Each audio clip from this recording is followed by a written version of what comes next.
In this tutorial, I'm going to be showing you how you can change store ID or affiliate ID on your Amazon Associate.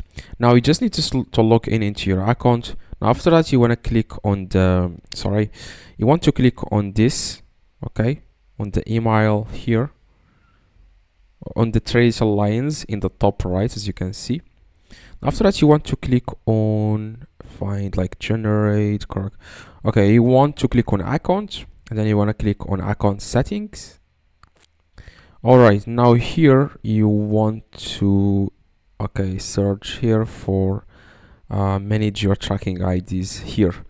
Manage your tracking IDs.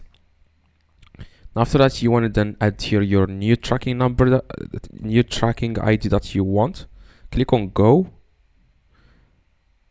Just make sure you add the correct one. Just click on go. Now, I'm sorry, you just need to add here. Click on add tracking ID here, this orange button, and then you want to add here the new tracking ID that you want. Now after that, you want to click on create. Okay, this is a new ID, right? Now what you need to do is you want to add it here. So now this is my original, the one I started when I first started when I created this account, the Amazon Associate, when I first signed up for Amazon Associate, and this is the one I have added just now. Now to add this one, you just need to click on it, and now it's changed. As you can see, I'm going to reload this page, and as you can see, it's changed to the new one.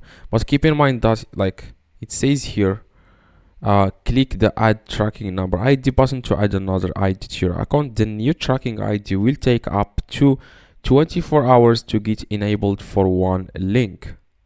Okay, just wait 24 hours, but make sure it says here selected tracking ID and then the new ID you have added.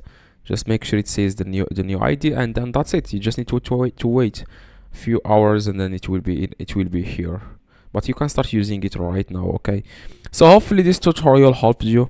If you have any questions, let me know in the comments. I try to reply to every single comment. Drop a like, that would be highly appreciated, and see you.